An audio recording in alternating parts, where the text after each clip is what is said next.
Today in VR, Samson talks about Vertigo 2, perhaps the biggest PCVR release since Lone Echo 2, or maybe Half-Life Alyx. Like, there's not been many big PCVR releases, and Vertigo 2 seems to hit the mark, and Samson's been playing it for maybe 15 hours now, and has completed it, start to finish. So he talks about that. So if you're into PCVR, stay tuned for that. Elsewhere, there's been a bunch of games that have been announced for Quest coming this April and coming in May, so we share the thoughts on that.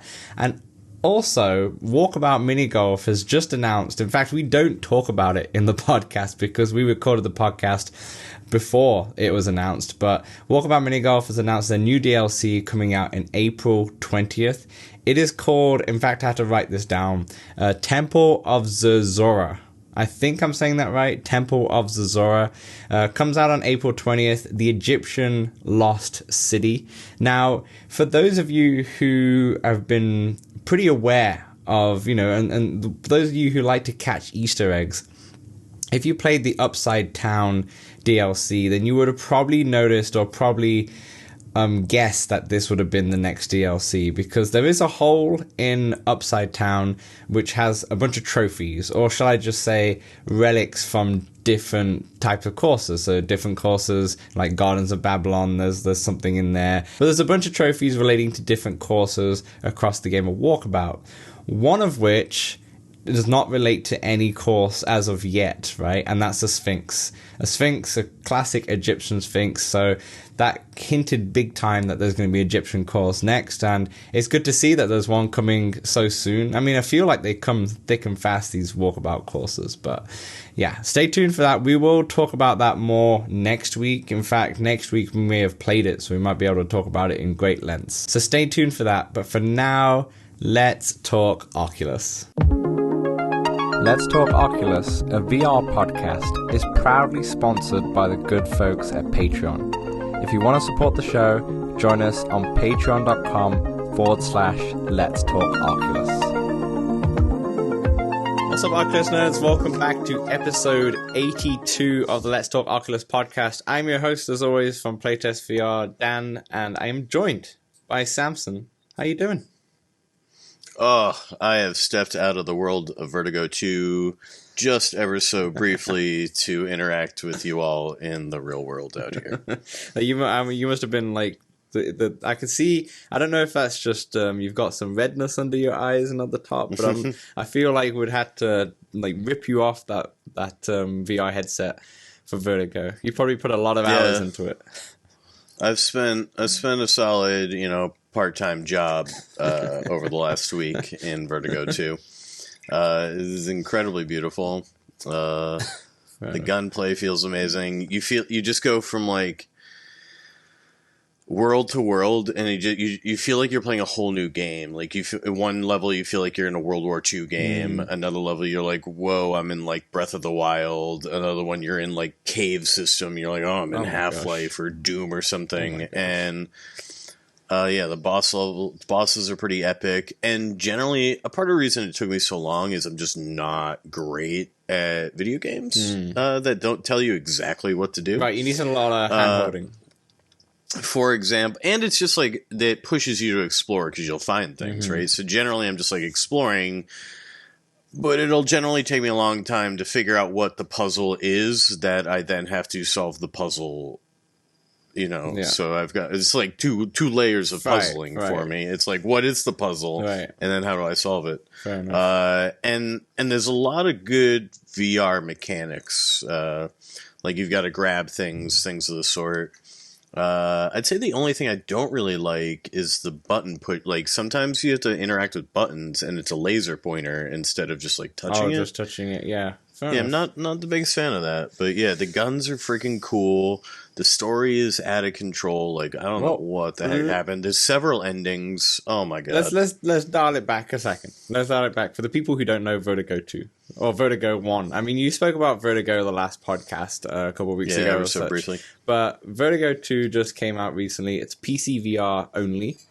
And it's probably your most anticipated game of the year too, because you just finished Vertigo just before Vertigo 2 came out, right? And what I've heard about it, I've not really seen it, so you'll have to help me understand it a bit more. But what I've heard is that there's a lot of Half-Life kind of elements to it, or a lot of you've got to solve short little puzzles to get through the level, and you've got a boss, and there are lulls and then waves of enemies, if you will. So it's sort of got that same pacing, but my god, the bosses are so good, and they took me so many tries, and then I'd get so frustrated. But when you win, it feels so good. It feels so good. Yeah. Is it hard? Do you find it challenging in terms of the difficulty? I found it hard. Yeah. I found it hard at times. Yeah. There were times where I thought about switching it into easy mode. And then when you finish, you can play New Game Plus, so you can play the game over again with all the weapons upgraded and all that. Yeah. So now what I've been trying to do is to find all the weapons. I've been going back and exploring areas, and I think there's one secret weapon that's going to be pretty tough to find. I don't know. I've joined kind of the speedrunning community. I guess it's also started up around this game. You've posted a lot of speedruns in our Discord recently of just random speedruns, so I feel like you've been getting into it recently. Oh, I have dove into that rabbit hole of speedrunning VR games, and it's crazy. There's so many, because normal speedruns are about finding the glitches and getting through the game, getting to the end of the game, and so in VR games is a whole nother level of getting through. You just duck your head through the walls and stuff like that. And it's just crazy. But yeah, one of those speedrunners just was generally playing the game, and I was watching. I was like, oh, I'm slowly unlocking all the guns that you're showing me where they are, because I only found one of the 6 of the secret guns during my first playthrough.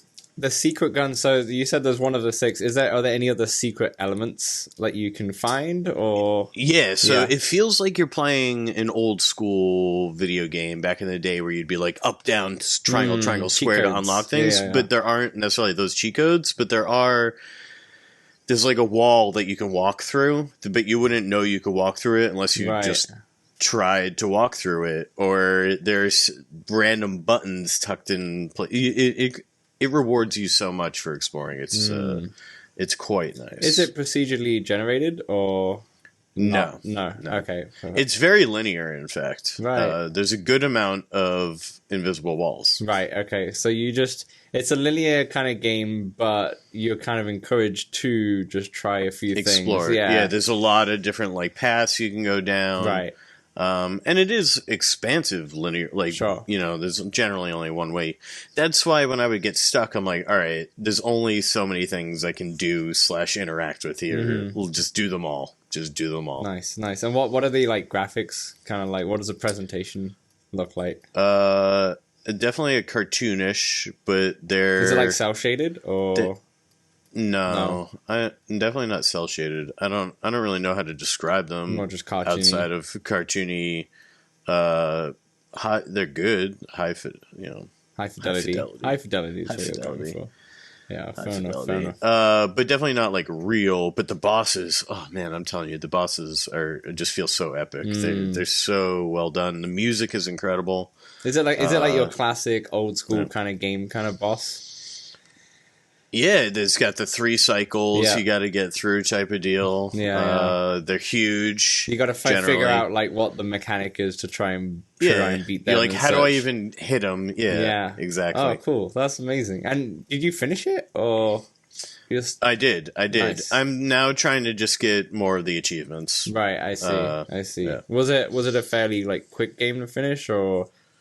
Was it? I mean, it took me about 16 hours. Okay. No, but like I said, there were times where I got stuck or I took an hour to beat a boss. I think a skilled. Now that I know all the puzzles and stuff, I imagine I could finish it in under 10 hours. The speedrunners are at about an hour. Yeah, but you posted in the Discord recently the Walking Dead speedrun, which finished it in 2 minutes. Which is ridiculous. Yeah, they just cut through the wall. Legit, the tutorial took them longer than the rest of the games. It's always bizarre. I used to like watching the Super Mario 64 speedrunners. Because it would be like just a work of art in terms of how they time their jumps and how they get it perfect to try and, Yeah, it's crazy. And then they'll hit pause at a certain time and then unpause and just fly forward. You're like, how did you even know that exactly. You're like, where did this knowledge even come from? Yeah. Fair enough. Speaking of it, though, there were a lot of Walkabout speedruns posted, and I'm more interested in that one. How do you do a Walkabout speedrun? It's how fast you golf, dude. It's not about your score. It's about how fast you finish all the courses.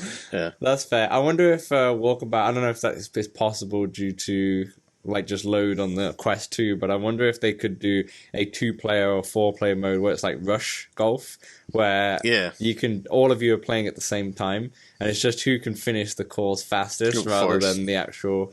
They've done that in a few games. I know that Mario Golf on the Switch has that, where you can have 4 people and it's just, who cares about your score? It's whoever can finish it. Mayhem. It's just mayhem. But it's really fun, though. It's probably the best mode in that game. But yeah, this is Walkabout speedrunners. Cool. But then, okay, so Vertigo 2, out of like, if you give it a score out of 10, what would you give it? Oof. I don't know, like 9.5. 9.5, fair enough. Yeah, it's quite a good game. Yeah, I've heard nothing but hype about it. I think if you have a PC VR system, you have to get it. It's like a must buy on the PC. It's great to see a PC game too, a PC VR game. That's actually I'd suggest the first one as well, but the first one's not as expansive, but it's much shorter. And yeah, both games are made basically by one kid who's now 22. Which That's just wild. makes it even more wild, yeah. That's so wild. There are a lot of callbacks to, or references, if you will, to old games or other games, and I will not spoil any of those. Falls on your nostalgia kind of heartstrings. Yeah, to other VR games or other Valve games, etc. That's cool. That's really cool. I wonder if we can try and get him on a podcast if it's just the one person. That'll be cool. And then the first game I think you said last podcast that they've got a remastered version, right? Vertigo Remastered. Redid the whole thing, right? Because it came out. I think the first one came out in 2016, 2017, like real early, right? Real early. Nice, very good. Are you playing just on your Quest 2? Yeah, using Virtual Desktop and Quest Link. Sometimes Quest Link been giving me trouble lately, though. Has it? So interesting. Yeah, fair enough. Is that Quest Link via the cable or the... No. The Airlink via the... Okay, fair enough. Nice one. I don't get into that cable life. No. Yeah, that's fair enough. Once you go cableless, you can't go back. Or you'll struggle. Yeah. You'll struggle to go back. It's funny because I've obviously been on vacation. That's why I couldn't do the podcast last week. But I haven't played the PlayStation VR since our last podcast. But it is quite... you do see that you play VR games differently because of the cable. Like, it does restrict you, and it's not exactly a bad thing, but you do choose to play different types of VR games on that system because you are constricted by the cable. Where it always surprises me how many VR creators play just seated all the time. Yeah, I mean, since getting the PlayStation VR, I've played that one quite seated, but then, to be honest, Walking Dead I've never played seated. I only sit down when my character sits down whilst he's talking, so I'm just like, okay, I'm taking a seat here to relax, but... Yeah, maybe it's the cable. I don't know how they do it. Yeah, like I saw somebody playing Vertigo 2 seated, and I was like, I don't know how you're doing it. I needed to do so much moving to avoid being hit. Yeah. I definitely prefer standing when it comes to the VR titles, to be honest. It's just feels like it's made for it. I don't need the movement, but like standing in one spot and just maybe turning around on that one spot, that's totally fine. That's how I play most of them, to be honest, and that's how I can get away from a smaller space. And I kind of want to transition to what I've been playing, and one was called Blockbuster, and we spoke about this coming out on last week's podcast, 2 weeks ago podcast. Mm-hmm. Sort of like Rampage, yeah. Kind of like a Rampage kind of feel. You go in, you choose like a city, and then you just go crazy. You just hit the city and such. You hit the blocks. So I got a code from the developer, and I put it on. And first of all, it says you recommended 6x6 play area. Huge space. And wow. I was like, oh gosh, I definitely don't have 6x6. I barely have 2x2, but like I have 2x2 in my room, but I shouldn't be like waving my hands like Gorn, And this feels like a Gorn kind of feeling in terms of you will hit something. Like I have my bed in front of me. Yeah, you're literally just swinging. Yeah, you're literally just swinging. I had my bed in front of me, and I had my Quest 2 case, like the hard shell case for the Quest 2, and I just went bang because I was trying to kill some human on the floor, and I just went bang, and I just smacked the case. But it was okay. It's a hard shell case. It survived, and the controller survived, and my hand survived. But so everything was okay. Everything was okay. Graphically, it looks a little bit. It looks very blocky, kind of early Unity kind of feel. In terms of what the graphics look like they could definitely shot. It does feel like an App Lab game. I don't remember if it's on App Lab or come straight to the store. I don't remember. But it's very constricted. Like it's only like a small city, and essentially you have to bash through the whole city and try and find this like purple probe thing where you lift up, and then you've completed that city. And then you bash into another area of the city and such. But it gets challenging. Like at the start, it's really easy because it's just you as a big ass Godzilla kind of. Like a Godzilla. Okay. Yeah. So you it's crazy because when you get your hands, and your hands are like massive lizard Godzilla hands kind of thing, and you can press the A or the B button, and it makes like a lizard kind of roar. Like it doesn't. I don't think it does anything. At least I haven't found out that it does anything, but it just makes a roar. So you just go... Are you timed to destroy the cities? No, there is a timer, but I think it's more of like a high score kind of timer kind of thing. I didn't realize it was dropping or anything. There's little tiny people on the floor who say something in blurbs, and then if you can either step on them and it squishes them and blood goes everywhere, or you can just like beat them down. Okay. Or you can pick up blocks of the building and throw the building at them and such, right? So you can do all that, God, but you're then a monster. It does get challenging because straight away, actually, once you complete the first little tiny area, you go to the next area and you have like what do you call them? Like planes, like air fighters, jet planes and such, trying to shoot at you, trying to take you down. So you kind of have to throw houses at them such, but you have health. They start taking at you from different levels, basically. Yeah.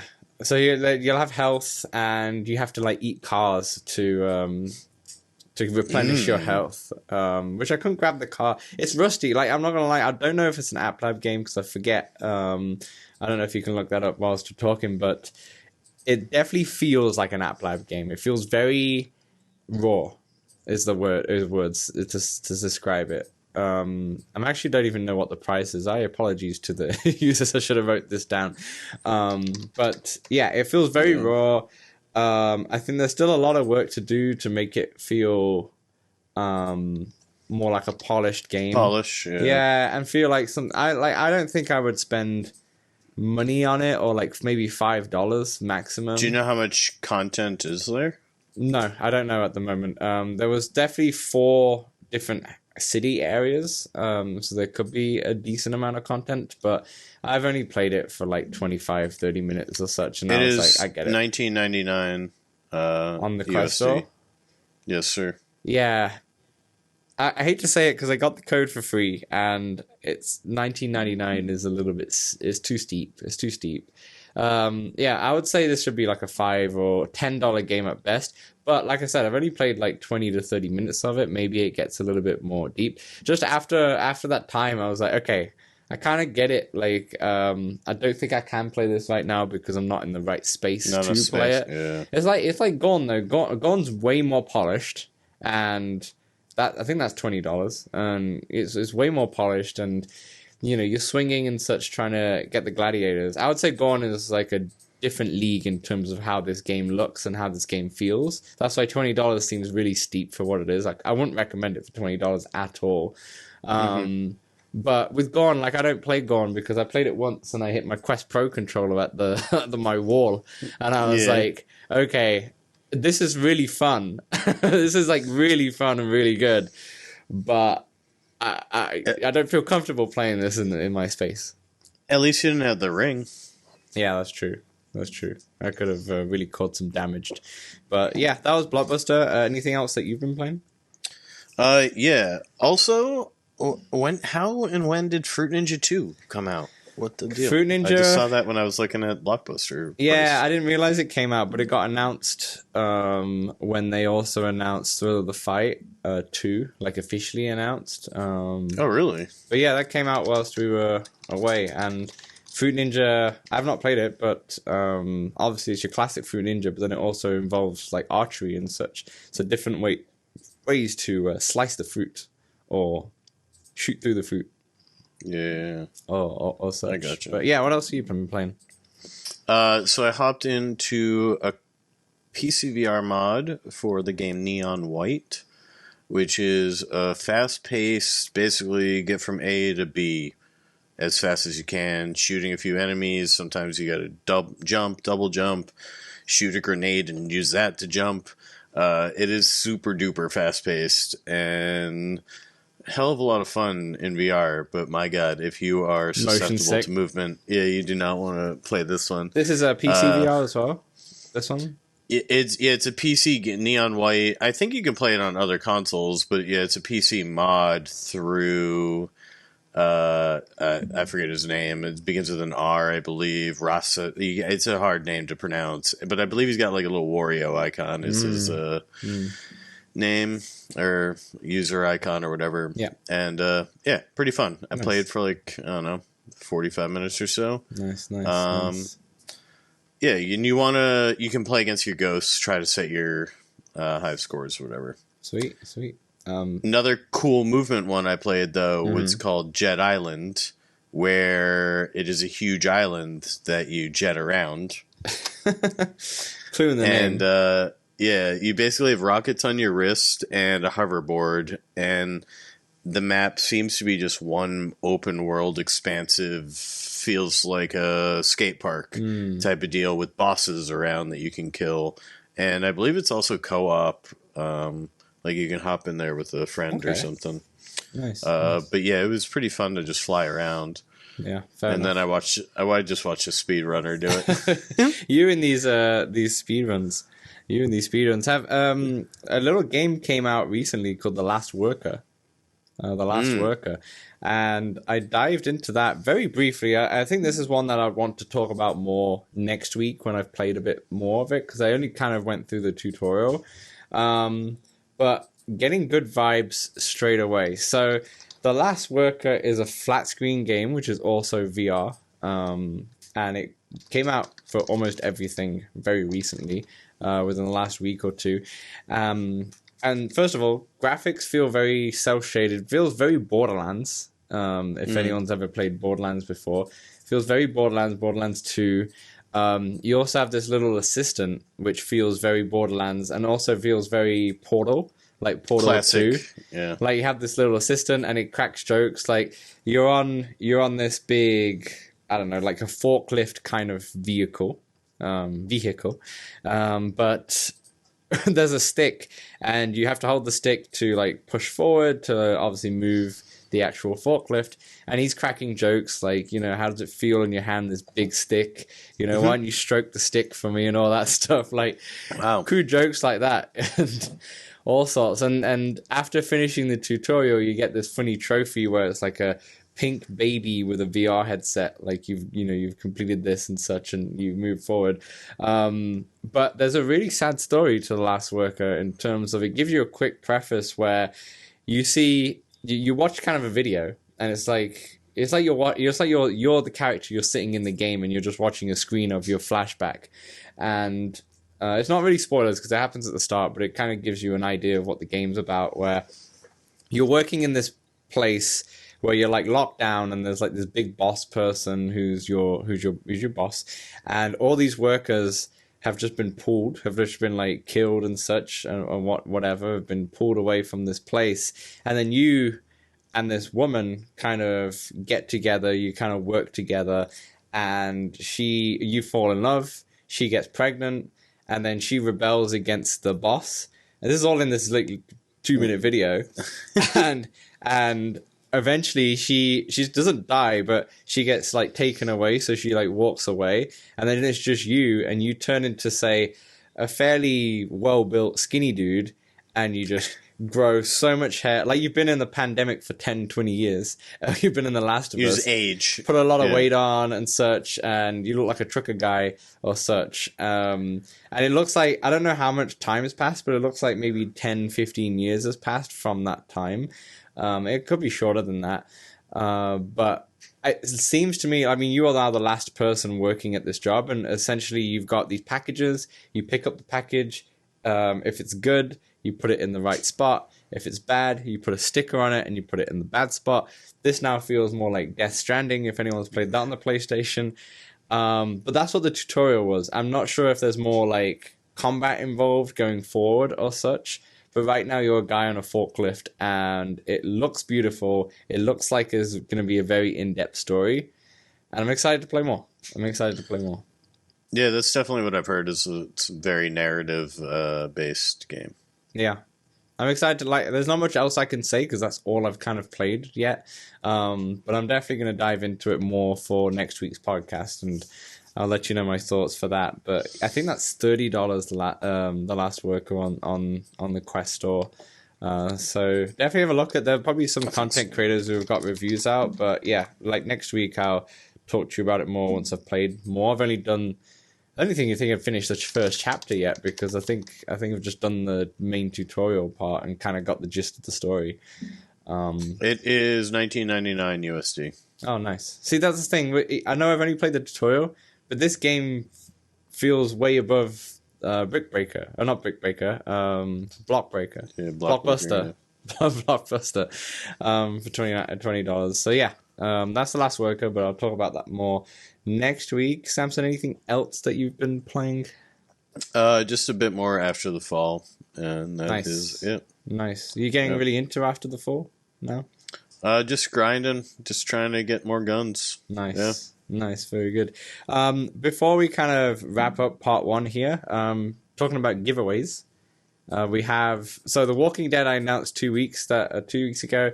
I will send codes to the people who commented on the YouTube and through Discord as well after I film this podcast out. So you already know this. By the time Thursday happens, you should have all known if you've won or not. And if you haven't, you've got your code. Please let me know in the comments, because I'll feel bad. But we have another giveaway from our friends from Tab Games, or Justin from Tab Games. Yes. Samurai Slaughterhouse is an Epic game that has just come out on App Lab, and you can also get it on Steam as well now. Samson, talk about Samurai Slaughterhouse, because you're a big fan of this one. Yes. Samurai Slaughterhouse, good fun. Bit janky at times. Physics-based, got ragdoll effects.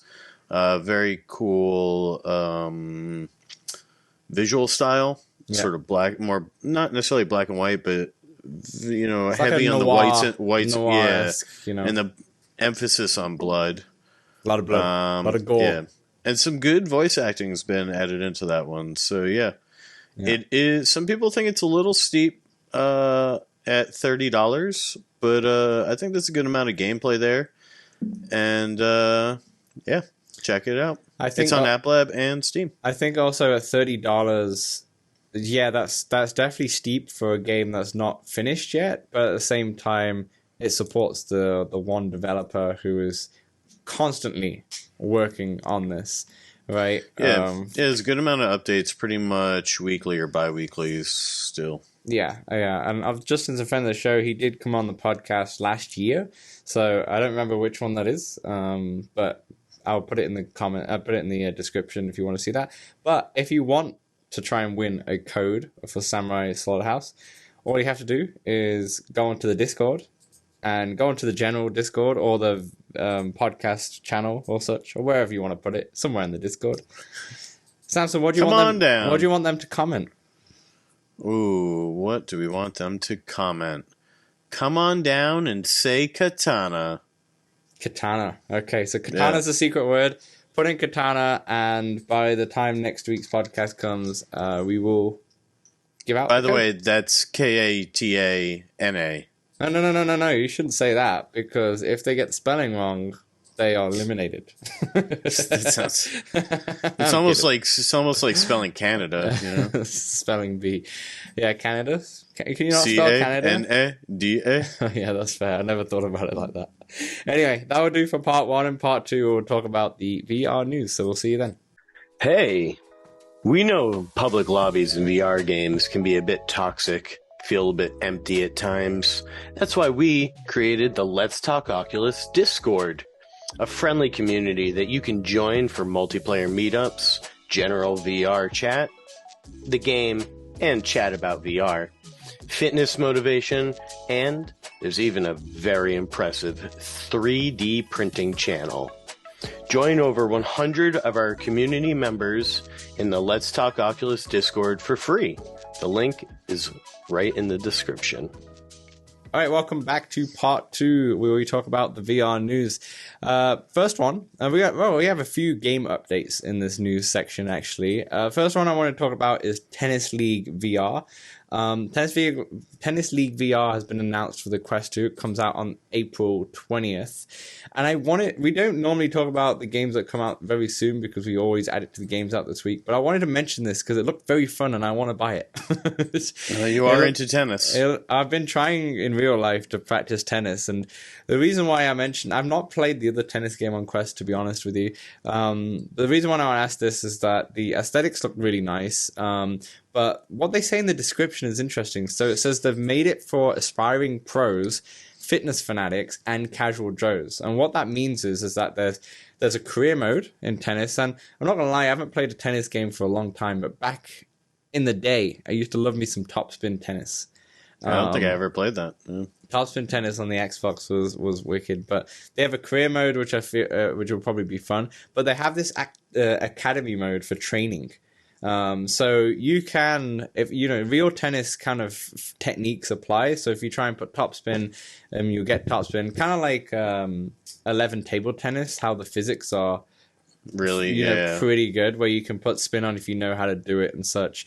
I'm intrigued to see if it is able to pull this off. You know, I feel like this will be better with the Quest Pro controllers. You know, when you gotta pull back, you gotta go above your head to serve. Yeah. So there's a lot of golf time games too. Yeah, but there's more time. I feel like a tennis racket is outside, or if your arm's all the way up here, it's blocking the camera. That's true. I don't know. Yeah, that's true. That's true. Well, you can try this out right now, Samson, because there's a free demo on the App Lab.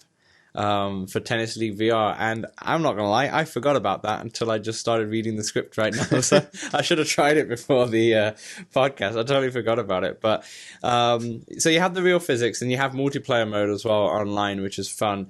But there's an arcade mode as well. So if you don't really want all this like perfect physics kind of thing, simulation, you can just play it for fun, Wii Tennis kind of style, if you wanted to. Now, Samson, have you ever played a tennis game in VR? I have not played a tennis game. I'm just wondering on space, because 11 table tennis, you need a little bit of space, you know, just to get either side, you know, which is doable. But the tennis court is a little bit bigger than a ping pong. Just a bit. Yeah, so I think I'm going to try this demo. Does it move around for you? Yeah, do you teleport around? Does it know. What happens? Doesn't really tell you in the description / trailer, but I will try the App Lab, which I should have done before. As you can see, it's been 2 weeks since the last podcast, so a bit rusty here. And we'll try it out for next week. But that comes out on April 20th. Does this interest you at all? But yeah, not really into particularly. Are you into the next one though, Samson? We got Crymen or Crymen. Crymen? Yeah, it's probably Crymen. Crymen Mercenary Tales. is announced, and it comes out in May for the Quest. Another one that I wanted to mention because it looks wicked. This has cel-shaded graphics. It's like the medieval times of the game. And if you're on the video podcast, I'll put the trailer on top, of course. There are 8 tales from 8 different characters for the 17th century. And there's puzzles. It's a gory arcade slasher. And what I like about it is, once again, okay, it has like the Gorn kind of feel. But it has a sword, right? It's like the Samurai Slaughterhouse or something. I feel like a sword in VR is an excellent type of game, or is actually a type of like mechanic that you could use.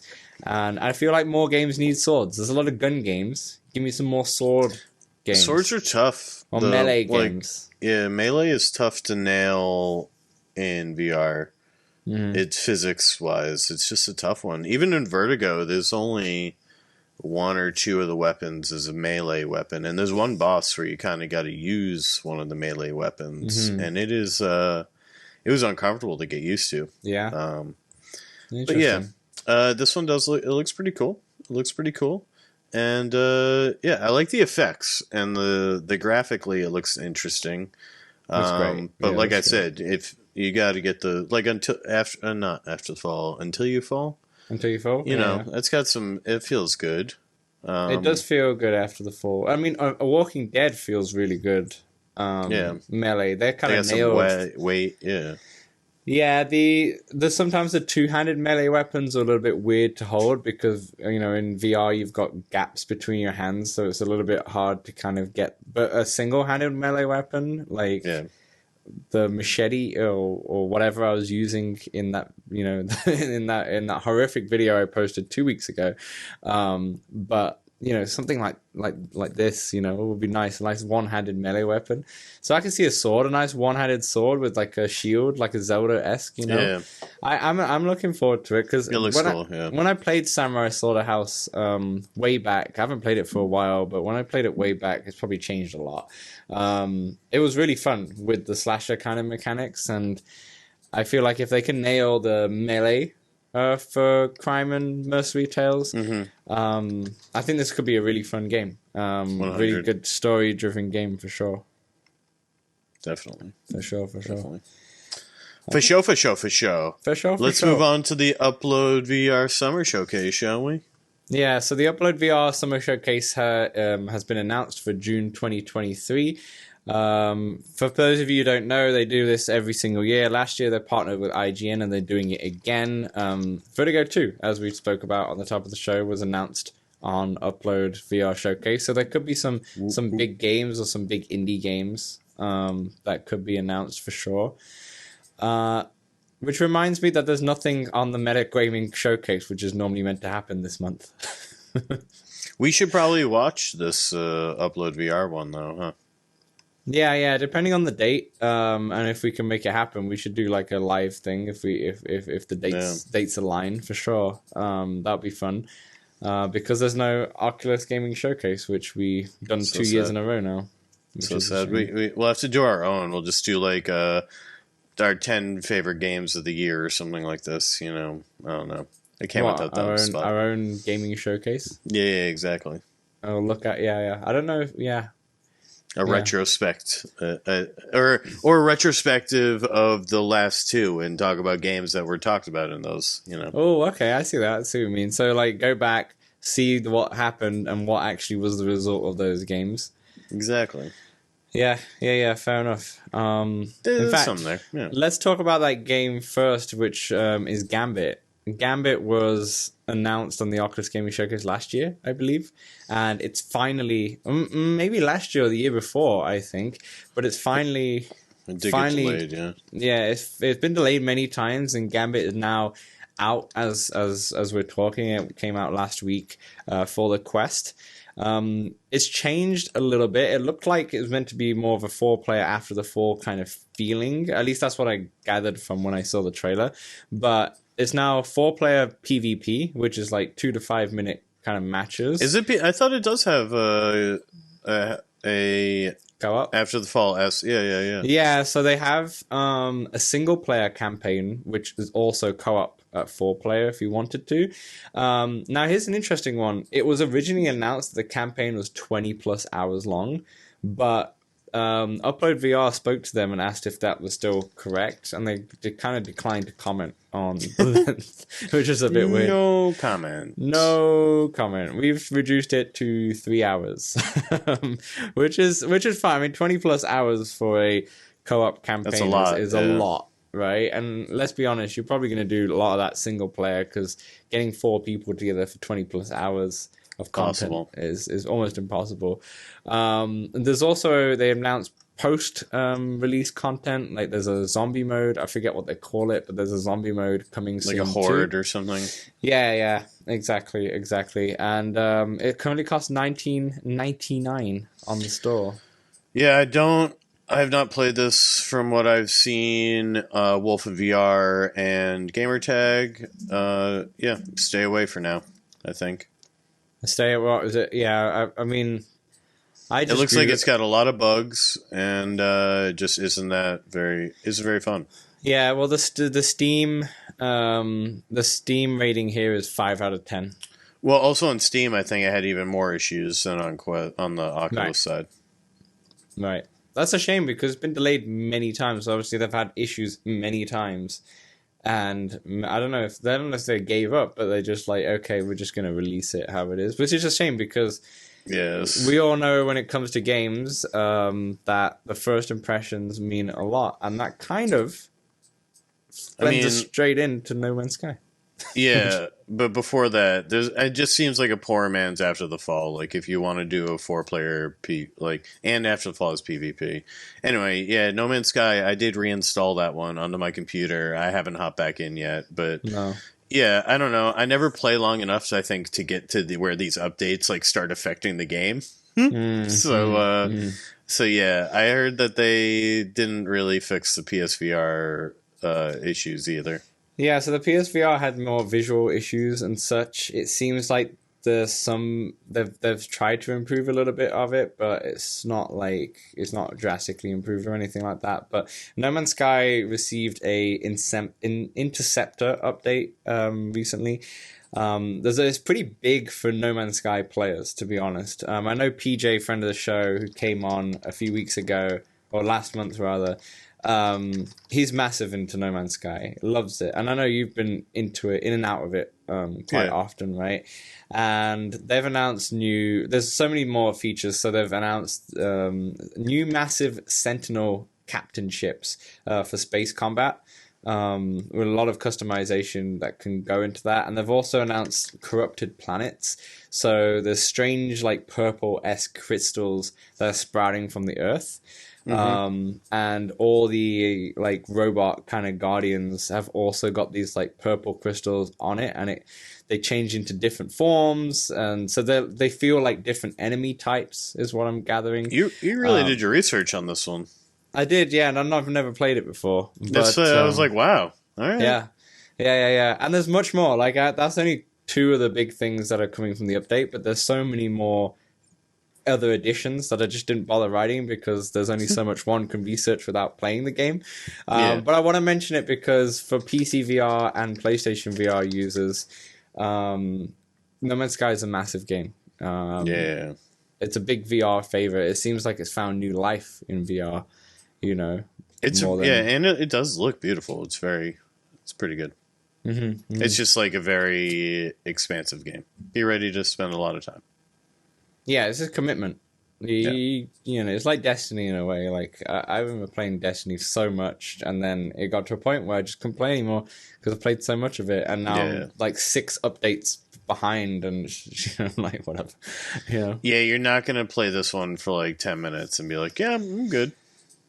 No, no. This is a type of game. This is the perfect game to lose yourself in, right? If you want to escape reality for 2-3 hours at one night or something, you know what, I'm going to hop into No Man's Sky and just beam into some random planet and have at it, Exactly. Have at it. Okay, next news story is a fitness game, Light Sport. So Light Sport was Light Boxer. I think I spoke about it on the show many moons ago. And it was fine. It was just, just another boxing fitness game. There's only so many of them. But they've rebranded to Light Sport, and they've added a new strength training mode using real weights. Huh. Now, Samson, does that sound a little dangerous to you? It sounds like you might get like a hyperextension. Hyperextension, maybe a weight or to the break face. something. Yeah, exactly. Or weight. Oh on the no, toes. I need a new VR headset because a weight hit it. Doing dumbbells and just bang into my face. So it's obviously got hand tracking support. They announced that 8 before, but obviously this works perfectly with the dumbbell. It's recommended for beginner lifters. So if there's any hunks out there, people who are buff, stay away. You're too strong. Beach, you're too strong for this. It's more for beginner lifters or people who not that consistent in lifting, which is mostly me because I never seem to get a consistent run. But it's obviously going to work better in Quest Pro and headsets which have mixed reality in color. Because first of all, you need mixed reality to make this work. Because obviously it's dangerous to just it's like, where's the weights? It's like you got to be able to see your surroundings. Yeah, you got to see your surroundings. You got to see those weights to make it a little bit safe. So this is, and obviously for Quest 2, sure you can see your surroundings, but now that I've been using the PlayStation VR's pass-through mode, well, not been using it, but like have been in it. That's all grayscale, but it's very clear. Where I could easily like look around and see people and such. Where the Quest 2, going back to the Quest 2, it's very, very blurry, very wavy. Really, it's that much of a upgrade. Big difference, yeah, big difference. It's still like I still wouldn't want to do this weightlifting stuff in this black and white screen. I'd rather have it Quest Pro level. Even Quest Pro is still not, I'd want it to be very clear. Maybe your HTC Elite, whatever it's called, I forget what it's called now. The Pro one that they have, maybe something like that, or like the Pico. The Pico Pro, might work for this perfectly because the Pico's camera is very good in terms of it's a bit more clear. Yeah, it's a bit more clear. But this might be something for Quest 3. This might be the look to the future of Quest 3 of how mixed reality is going to work great. I don't know. Yeah, I imagine Supernatural will put them in the dust. I think Supernatural adds this if Quest 3 makes it work well. I don't think they're going to add it just for the sake of it. I think Light Sport might be just trying to get ahead of the curve. True. In the weight training. Next news story. We've got 2 more.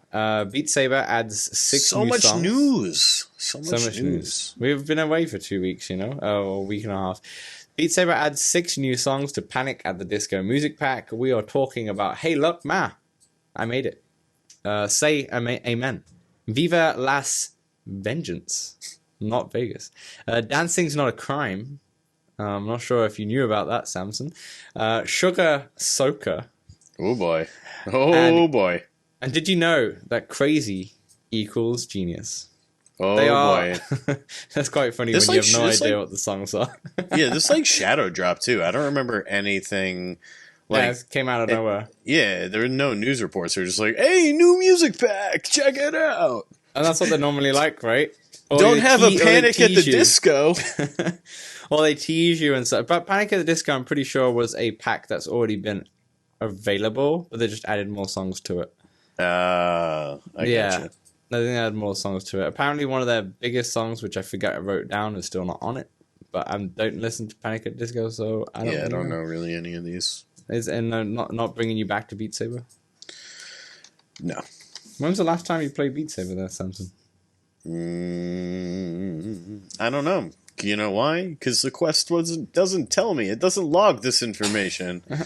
If I had it on Steam, I'd know. I do like that about the PSVR, where you do have hours played and such, right? And it's last so played beautiful. and all that. It's so nice. beautiful. Oh, Vertigo 2 had an update. Oh, gone. News on the fly as we record. That's it. No, it's just a patch. Just a patch. Okay. Okay, final news story. Aspire 2 adds 13 new short missions on the Quest 2 via an update. It's free. as far as I'm aware.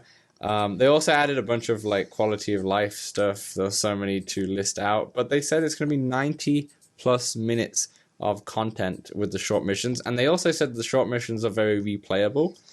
Do you own this one? Did they increase the price here, or was it always $30? I don't know, but it's $30. Yeah, I didn't know. I wasn't sure about the price. No. Have you played this game? No, Did you ever I play haven't it? played the first No? one either. Yeah. So speaking of our like Oculus Gaming Showcase Rewind, this is a game that was shown in the showcase last year, and I was very interested to buying it, and I just never did. I just completely forgot about it until I saw that they had DLC, and I was like, oh yeah. I want that one. I'll wait for a sale at $30. I'll probably put it on my wish list and just wait for a sale. I don't know about the reviews for it too, but it looked really good. It looked very Metal Gear Solid-esque. Yeah, and I think it's got like a co-op too. Yeah. And there's very cool mechanics in terms of what they've done into like there's one mode where you can go mini, and then everything's obviously big, and you just turn into like mini mode, and you try That's and pretty cool. solve the mission that way. And there's different types of character classes is probably not the right name, but that's what I'm kind of. You probably understand when I say that, like different types of characters that you can. It will change the way. Yeah, ways to play. So I actually don't know if people said this was good or not. I believe people who played this one liked it, but I don't think it had like rave reviews. Let's have a look on. Actually, no. I was trying to find it on Steam, but it's not on Steam, is it? It's only on Quest. I'm looking at around 70-75% of decent, unique levels. But it says there's a bit of a learning curve to it, but some unique levels. I don't know. I don't know. I want to kind of give my review from my own, but yeah, I'll wait till the drops. There's a lot of games, Samson, that I have on the backlog. I have Arcanade, which I still haven't tried. That was sponsored, and there was another one that was sponsored, which I forget, and I haven't tried. My quest is building up. You're falling behind. Stuff. The only game I recognize on my quest now is Walkabout, and every other game is like I don't even know what these games are. So it's a nice problem to have, but I don't know. Anyway. Yeah, you got a backlog. Yeah, I got a backlog. Anyway, that'll do for part 2. It's a good problem to have. Let's move into part 3, where we'll be talking about the news. Not the news, the games out this week, because there are 4 games out this week, so we'll see you then. Let's Talk Oculus is available on all good podcast platforms and some rubbish ones as well. If you want to see the video version, it's available on YouTube, Spotify, and even Apple Podcasts. And if you really like us and you want to throw us $1, join us on patreon.com/Let's Talk Oculus. Back to the show. All right, welcome back to part 3, the games out this week and anything else. Samson, kick us off with game 1 out of 4 that's coming out this week. It's a big week. Yes. It is, and I am honestly most excited for this game, so I'm glad you allowed me to read it. Breachers, April 13th. In Breachers, you plan your assault or orchestrate your defense as a team through intense close-quarters combat. Whether you play as an enforcer or a revolter, master your nifty gadgetry, customize your powerful weaponry, and beat your opponents in stunning environments. Intuitive to grasp, endlessly playable. And this kind of looks like Counter-Strike meets a Rainbow Six type of deal. And there's a buy phase. Yeah, there's buy phase. It's 5-on-5 or 6-on-6 or something, I think. It's very slower pace, strategic. Like, hey, I hear him. Plant the bomb on A, This one looks cool. Yeah, it seems like a really fun multiplayer one, to be honest, if you have people who also own said game. Is this something that you're going to probably pick up, or are you just going to wait? I think I'll get this one. I think I'll get this one and at least try it. Hopefully, I can convince somebody to play with me. It looks worth. And it I couldn't tell. I watched GT play a little bit of it and Sixtoff, and the reloading doesn't seem too complicated. Yeah. Which is always a concern for me. Yeah, fair enough. Nice one. Okay, let's move on to the next one, and that's Call of the Sea VR, all out on the 13th of April, what we're trying to say here, on the day of podcast. Now, Call of the Sea, is an otherworldly tale of mystery and love set in the 1930s South Pacific. You'll explore a lush island paradise, solve puzzles, and unlock secrets in refreshing new ways with MetaQuest. Go on the hunt for your husband's missing expedition as Nora Evanhart, fully voiced by Cissy Jones from Firewatch and Walking Dead Season 1. Walking Dead Season 1, that's the Telltale one, is what it's saying. And taking the beautiful sights of Cryptic Land, uncovering occult mysteries and venturing through the forgotten ruins. There you have it. There we go. Will you be calling the sea? I don't know if I'll be calling the sea, but it does look like the trailer looks really good. It looks like a really fun puzzle game, a lot of story, narrative driven. Looks really nice. It's a VR with game. Jasmine type of game. VR with Jasmine type of game. It's got blood. It's got use of tobacco and violence. Not allowed probably in Australia. This game. No, no. Australia do ban almost everything. They don't like the drugs. They don't like the drugs. Yeah.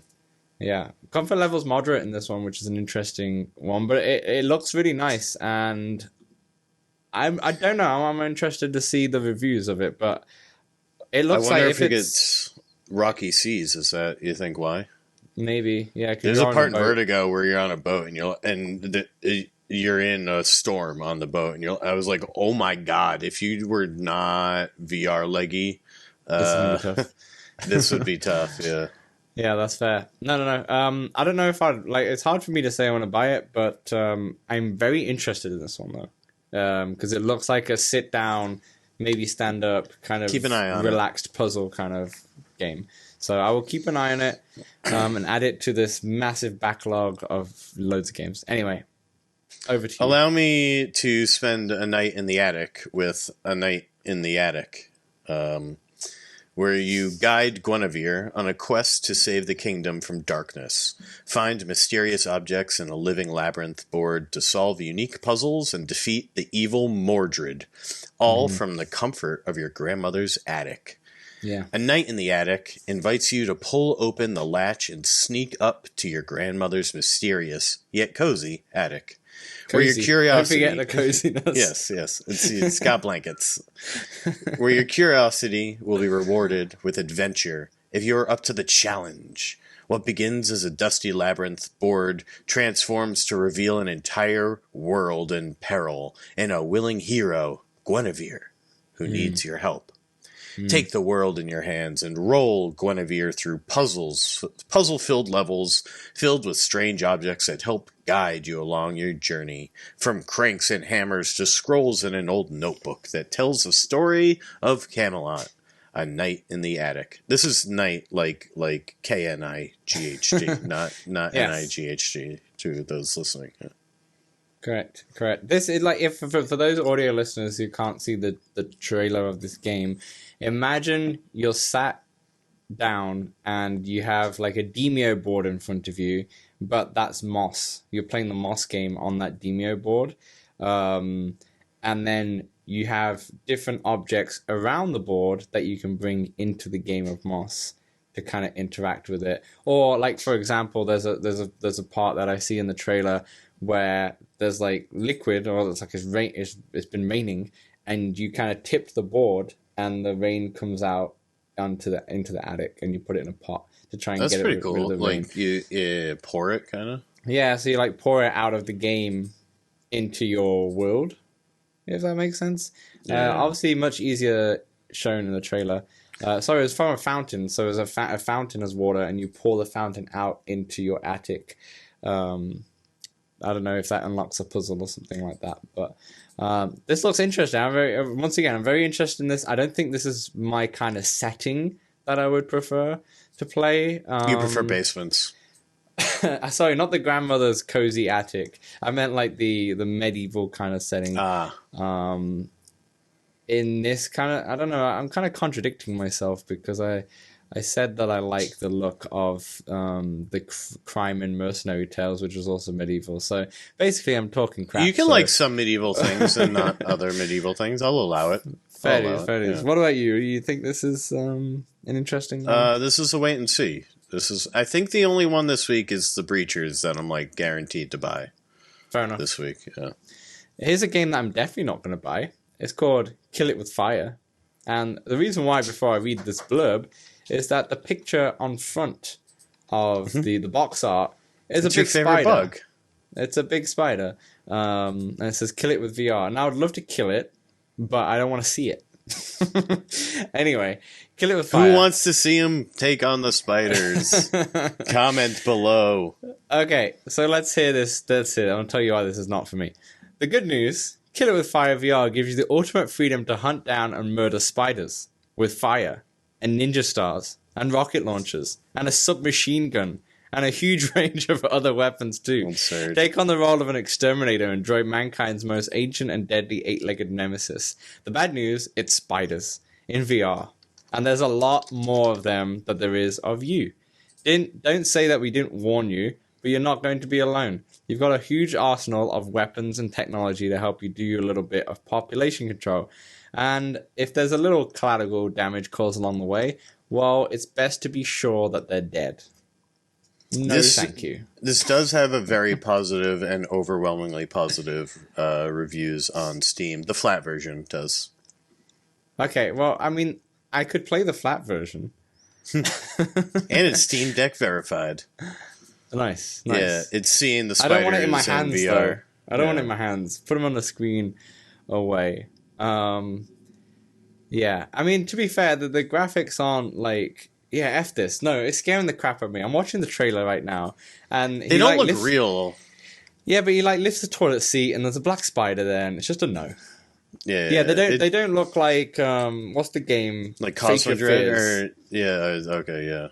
Cosmic Red doesn't look. The what's the one where you shoot around, you fight waves, and you're trying to get off there's a ship ultimately that you're trying to get off.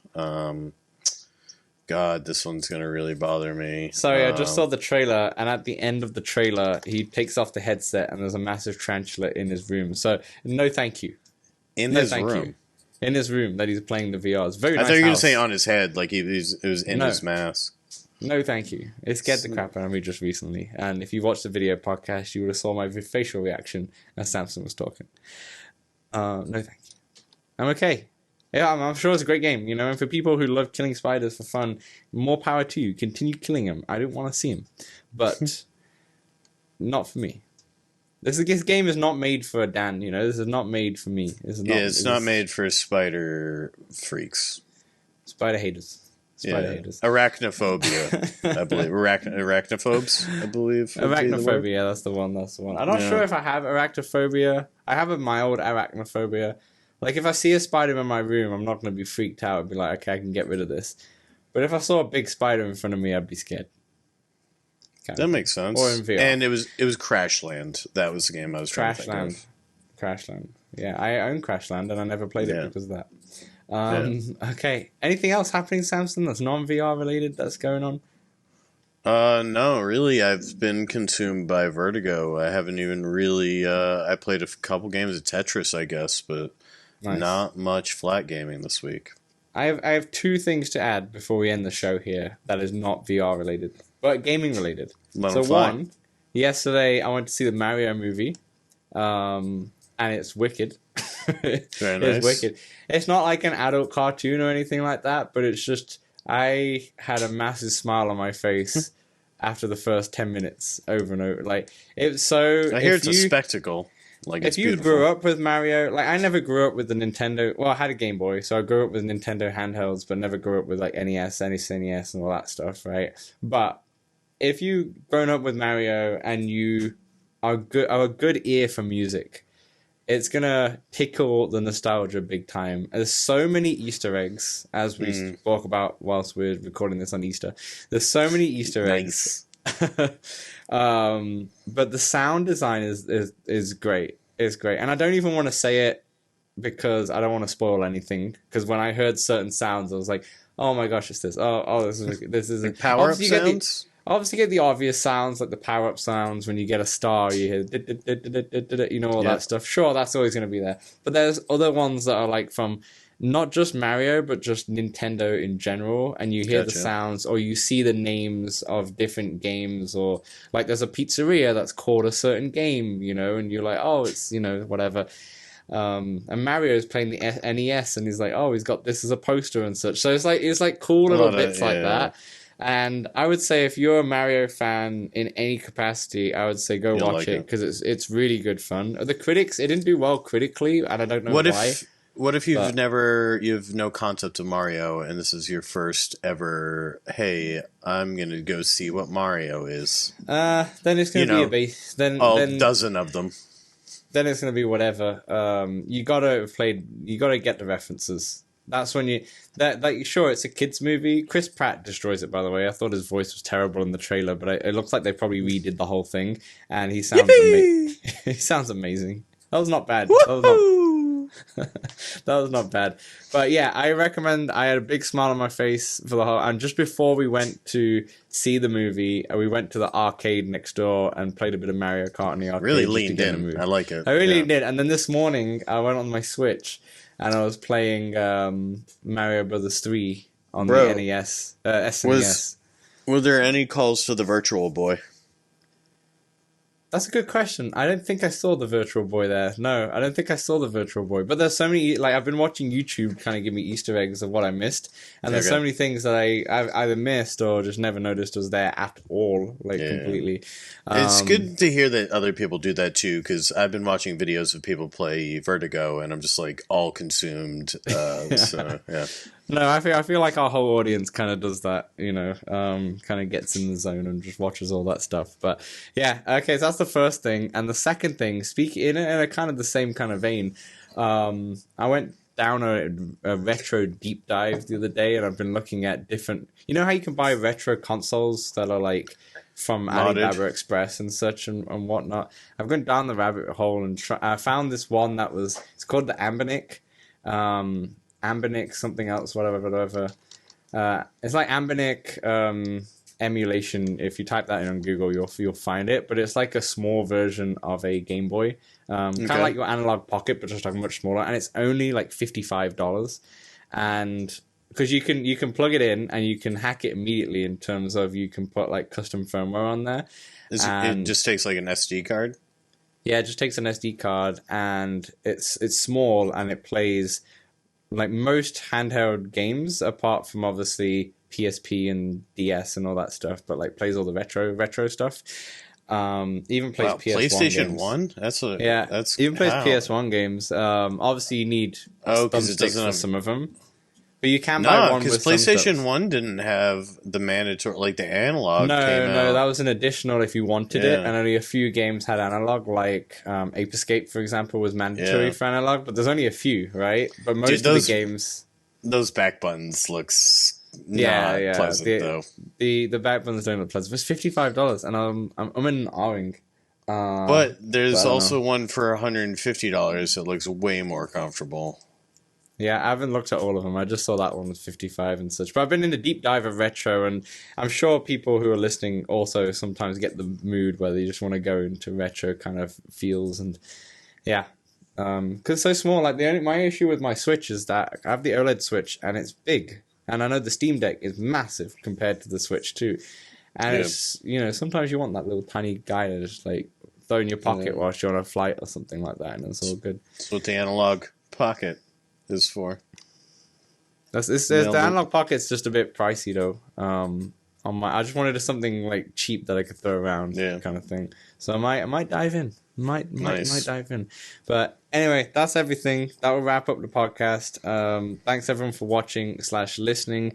We will see you next week where we will talk more VR and more non-VR and maybe some other stuff in between. But till then, we'll see you then. Let's talk to you later.